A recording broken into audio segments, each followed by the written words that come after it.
ನಮಸ್ತೆ ಎಲ್ಲರಿಗೂ. ಇಂದು ನಾನು ಬೇರೆ ವಿಷಯದ ಜೊತೆಗೆ ಇಂದು ನಡೆಯುತ್ತಿರುವ ಪ್ರಚಲಿತ ವಿದ್ಯಮಾನದ ಬಗ್ಗೆ ಒಂದು ವಿಷಯವನ್ನು ನಿಮ್ಮ ಜೊತೆ ನಾನು ಹಂಚಿಕೊಳ್ತಾ ಇದ್ದೀನಿ.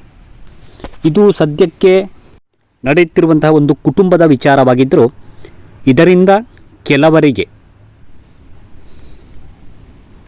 ಅಂದರೆ ಸಮಾಜಕ್ಕೆ ಯಾವುದೋ ಒಂದು ರೀತಿಯಲ್ಲಿ ಒಂದು ಅರಿವು ಉಂಟಾಗುವಂಥ ವಿಚಾರ ಆಗಿರೋದ್ರಿಂದ ನಿಮ್ಮ ಜೊತೆ ನಾನು ಇದನ್ನು ಸ್ವಲ್ಪ ವಿಚಾರವನ್ನು ನಿಮ್ಮ ಜೊತೆ ನಾನು ಹಂಚಿಕೊಳ್ತಾ ಇದ್ದೀನಿ.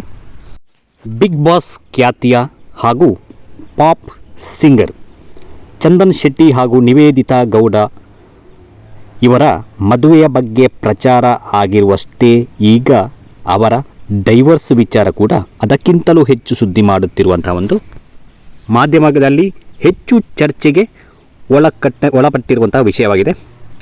ಆದರೆ ದಿನಕ್ಕೊಂದು ಕಾರಣ ಮತ್ತು ಇದರ ಬಗ್ಗೆ ವಿಮರ್ಶೆಗಳು ಸೋಷಿಯಲ್ ಮೀಡಿಯಾಗಳಲ್ಲಿ ಹರಿದಾಡುತ್ತಿದ್ದು ನಿಜವಾದ ಕಾರಣ ಇನ್ನೂ ಹೊರಬಂದಿಲ್ಲ. ಆದರೂ ಹೆಚ್ಚಾಗಿ ಮಗುವಿನ ಕಾರಣದಿಂದಲೇ ಡೈವರ್ಸ್ ಆಗಿದೆ ಎನ್ನಲಾಗುತ್ತಾ ಇದೆ. ಇನ್ನೂ ಬೇರೆ ಬೇರೆ ಯಾವುದೋ ವಿಷಯಗಳ ಬಗ್ಗೆ ಟ್ರೋಲ್ ಆಗುತ್ತಿದ್ದರೂ ನಿಜವಾದ ವಿಷಯವನ್ನು ಇವಾಗ ಅವರದ್ದೇ ವಕೀಲರಾದ ಅಂದರೆ ಚಂದನ್ ಶೆಟ್ಟಿ ಮತ್ತು ನಿವೇದಿತಾ ಅವರು ನೇಮಿಸಿರುವಂಥ ವಕೀಲರಾದ ಅನಿತಾ ಅವರು ಇದರ ಬಗ್ಗೆ ಒಂದು ಹೇಳಿಕೆಯನ್ನು ನೀಡಿದ್ದಾರೆ. ಇವರ ಪ್ರಕಾರ ಚಂದನ್ ಮತ್ತು ನಿವೇದಿತಾ 1 ವರ್ಷದ ಮೊದಲೇ ಈ ಬಗ್ಗೆ ನಿರ್ಧರಿಸಿದ್ದರು ಎನ್ನುವ ಹೇಳಿಕೆಯನ್ನು ನೀಡಿದ್ದಾರೆ. ಅಂದರೆ ಡೈವರ್ಸ್ ಕೊಡುವ ಬಗ್ಗೆ ಇತ್ತೀಚೆಗೆ ಈಗ ಆಗಿರುವಂತಹ ವಿಚಾರ ಅಲ್ಲ, ಇದನ್ನು 1 ವರ್ಷ ಮೊದಲೇ ಇವರಿಬ್ಬರು ಮಾತಾಡಿಬಿಟ್ಟು ನಿರ್ಧಾರ ತಗೊಂಡಿರುವಂತಹ ಒಂದು ನಿರ್ಧಾರ ಎನ್ನುವುದು ಅವರ ವಕೀಲರಾದ ಅನಿತಾ ಅವರ ಹೇಳಿಕೆಯಾಗಿದೆ. ಅನಿತಾರವರು ಇನ್ನಷ್ಟು ಹೇಳಿಕೆ ನೀಡಿ ಇವರಿಬ್ಬರ ಬಗ್ಗೆ ಮಾಧ್ಯಮದಲ್ಲಿ ತಪ್ಪಾಗಿ ತೋರಿಸಲಾಗುತ್ತದೆ, ಅಂದರೆ ನಿಜವಾದ ಕಾರಣವನ್ನು ತೋರಿಸದೆ ಬೇರೆ ಬೇರೆ ವಿಚಾರವನ್ನು ತೋರಿಸಲಾಗುತ್ತದೆ. ಮಗು ಕಾರಣ ಅನ್ನುವುದು ಸರಿಯಲ್ಲ, ಅದಕ್ಕಿಂತಲೂ ಬೇರೆ ವಿಚಾರವೇ ಇದೆ ಇವರಿಬ್ಬರ ನಡುವೆ, ಅದಕ್ಕಿಂತ ಬೇರೆ ವಿಚಾರವೂ ಇದೆ, ಅದು ಅವರಿಬ್ಬರಿಗೆ ಮಾತ್ರ ಗೊತ್ತಿರುವ ವಿಚಾರವಾಗಿದೆ. ಇಬ್ಬರ ಆಲೋಚನೆಗಳು ಕೂಡ ಬೇರೆ ಇದೆ, ಅಂದರೆ ಬೇರೆ ಬೇರೆ ಆಲೋಚನೆ ಮುಂದಕ್ಕೆ ಅವರ ಭವಿಷ್ಯಕ್ಕೆ ಇರುವಂತಹ ಆಲೋಚನೆಗಳಾಗಿರುತ್ತವೆ.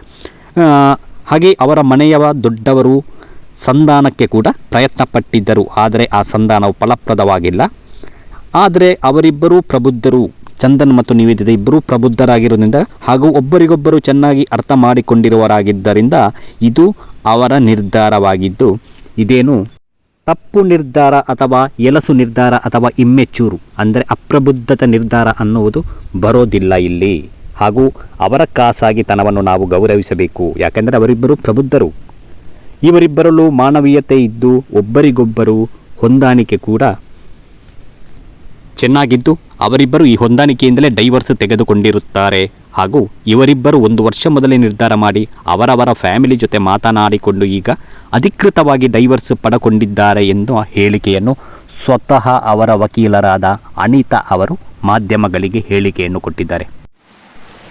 ಏನೇ ಇರಲಿ, ಡೈವರ್ಸ್ ತೆಗೆದುಕೊಳ್ಳುವಂತಹ ಈ ನಿರ್ಧಾರವು ಉತ್ತಮವೋ ಅಥವಾ ಉತ್ತಮವಲ್ಲವೋ ಎನ್ನುವುದು ಅವರವರು ಅನುಭವಿಸಿರುವಂತಹ ಯಾವುದೋ ಒಂದು ವಿಚಾರ ಅಥವಾ ಯಾವುದೋ ಒಂದು ಜೀವನದಲ್ಲಿ ಮಾಡುವಂತಹ ಮುಂದಿನ ನಡೆ ಅಥವಾ ಮುಂದಿನ ಯೋಜನೆಗಳಿಗೆ ಪೂರಕವಾಗಿದೆಯಾ ಎನ್ನುವುದನ್ನು ನೋಡಿಬಿಟ್ಟು ಪ್ರಬುದ್ಧರಾಗಿರುವಂತಹ ವಿಚಾರವಾಗಿದ್ದರೆ ಅವರ ನಿರ್ಧಾರವನ್ನು ನಾವು ಗೌರವಿಸಬೇಕಾಗುತ್ತೆ.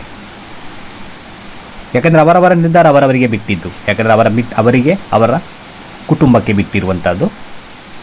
ಆದರೆ ಅದನ್ನು ಯಾವುದೇ ರೀತಿಯಲ್ಲಿ ಯಾರೊಬ್ಬರು ವಿಚಾರ ಗೊತ್ತಿಲ್ಲದೆ ಟ್ರೋಲ್ ಮಾಡುವುದಾಗಲಿ, ಅಗೌರವ ಸೂಚಿಸುವುದಾಗಲಿ ಅಥವಾ ಯಾವುದೋ ಊಹಾಪೋಹಗಳನ್ನು ನಂಬದೇ ಇರುವುದು ಉತ್ತಮ ಎನ್ನುವುದು ನನ್ನ ಅಭಿಪ್ರಾಯ.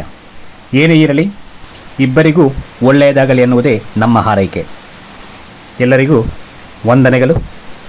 ನನ್ನ ಈ ಮಾಹಿತಿ ನಿಮಗೆ ಇಷ್ಟ ಆಗಿದ್ದರೆ ದಯವಿಟ್ಟು ನನ್ನ ಚಾನೆಲನ್ನು ಸಬ್ಸ್ಕ್ರೈಬ್ ಮಾಡಿಕೊಂಡು ಒಂದು ಲೈಕ್ ಕೊಡೋದನ್ನು ದಯವಿಟ್ಟು ಮರಿಬೇಡಿ. ಬಾಯ್ ಬಾಯ್, ಟೇಕ್ ಕೇರ್.